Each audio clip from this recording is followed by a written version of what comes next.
اپنی 30 سالہ زندگی کے دوران سی وائس جانٹ کو دنیا کا سب سے بڑا جہاز، انسانوں کا بنایا گیا سب سے بڑا جہاز، سب سے زیادہ تیل لے جانے کی صلاحیت رکھنے والا جہاز جیسے کئی خطابات ملے۔ اس جہاز کے کئی اور نام بھی تھے جیسا کہ ہیپی جانٹ، جاہر واکنگ، نوک نیوس اور مونٹ، جبکہ اسے سپر ٹینکر بھی کہا جاتا تھا۔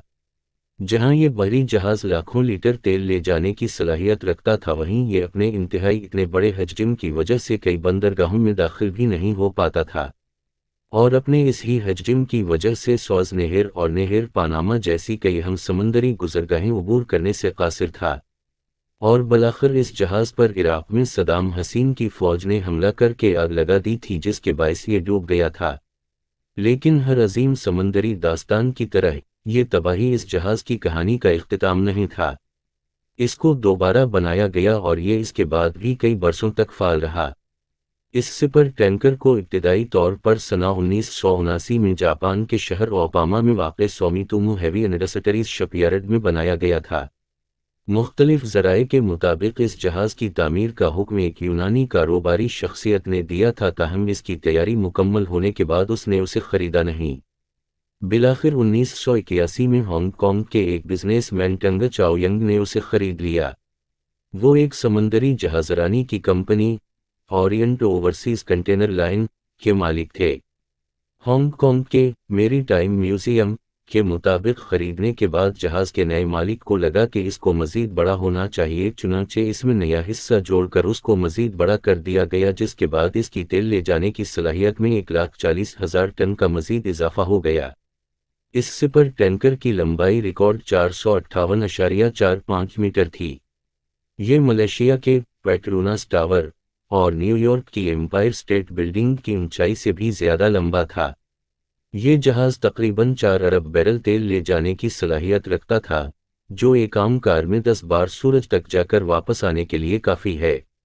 یہ جہاز آج کے زمانے کے سب سے بڑے کروز جہاز آئیکون آف دی سی سے تقریباً 100 میٹر، جبکہ مشہور زمانہ ٹائٹینک سے 200 میٹر لمبا ہے۔ اگر اس جہاز کو پورا بھر دیا جائے تو اس کا وزن 6,57,000 ٹن ہو جاتا، اور اتنے بھاری جہاز کو چلانے کے لیے روزانہ کی بنیاد پر 220 ٹن ایندھن لگتا تھا۔ بی بی سی اتنے بھاری جہاز کو چلانے کے لیے روزانہ کی بنیاد پر 220 ٹن ایندھن لگتا تھا۔ جب سنہ 1998 میں بی بی سی نے اس جہاز کا دورہ کیا تو جہاز کے کپتان سریندر کمار موہن نے بتایا کہ یہ جہاز سمندر میں تقریباً 16 ناٹس یا تقریباً 30 کلومیٹر فی گھنٹہ کی رفتار سے چل سکتا ہے۔ جہاز کے کپتان کے مطابق اس کو کسی مخصوص مقام پر روکنے کے لیے کم از کم 8 کلومیٹر پہلے بریک لگانا پڑتی تھی، اور اس کو مخالف سمت میں موڑنا بھی ایک مشکل عمل ہوتا تھا، اور اس کے لیے 3 کلومیٹر کی جگہ چاہیے ہوتی تھی۔ جنگی مقاصد۔ لیکن جس جہاز کا بی بی سی نے دورہ کیا تھا وہ دوبارہ تعمیر شدہ تھا۔ مشرق وسطیٰ اور مغرب کے درمیان تیل کی تجارت کے عروج پر اس سپر ٹینکر نے پوری دنیا میں نہ صرف تیل کی ترسیل کا کام کیا بلکہ یہ ایک تیرتے ہوئے بڑے گودام کے طور پر بھی کام آیا۔ اس جہاز نے اپنی آخری مہم مئی 1988 میں اس وقت پوری کی جب وہ ایرانی جزیرے لارک پر لنگر انداز تھا۔ اس وقت خلیج فارس میں عراق اور ایران کے درمیان جنگ اپنے آخری مراحل میں تھی۔ بنا کسی وارننگ کے صدام حسین کی فوج نے اس پر بموں سے حملہ کر دیا۔ اس کے نتیجے میں جہاز میں آگ لگ گئی اور وہ ڈوب گیا۔ جنگ کے خاتمے کے بعد ناروے کی ایک کمپنی نارمن انٹرنیشنل نے اس جہاز کو بچانے میں اپنی دلچسپی ظاہر کی، اور سنہ 1991 میں 3,700 ٹن سٹیل کا استعمال کرتے ہوئے اس کی دوبارہ مرمت کی گئی اور اسے دوبارہ تیرنے کے قابل بنا دیا گیا۔ مگر اب اس کا نام سی وائس جانٹ نہیں رہا تھا، اب اس کا نام ہیپی جانٹ تھا۔ دیو قامت جہاز کا زوال۔ مرمت کے بعد یہ سپر ٹینکر ایک بار پھر فعال ہو گیا، مگر اب یہ مرچنٹ ٹرانسپورٹ فرم KS کی ملکیت تھا اور اس کا نام بدل کر جاہر واکنگ رکھ دیا گیا۔ مگر 90 کی دہائی میں جہاز رانی کی صنعت میں کم ایندھن خرچ کرنے والے ٹینکرز کا استعمال بڑھنے لگا تھا، اور اس معاملے میں جاہر واکنگ کی شہرت کچھ خاص نہ تھی۔ اس کے علاوہ اس کا حجم اس کے زوال کی ایک اور وجہ بنی، کیونکہ اپنے سائز کے باعث یہ سوئز کنال اور پاناما کنال سے گزر نہیں سکتا۔ تھا۔ سنہ 2004 میں ناروے کی ایک اور فرم نارویجین فرسٹ اولسن ٹینکرز نے اسے خرید کر ایک تیرتے ہوئے تیل کے گودام میں تبدیل کر دیا۔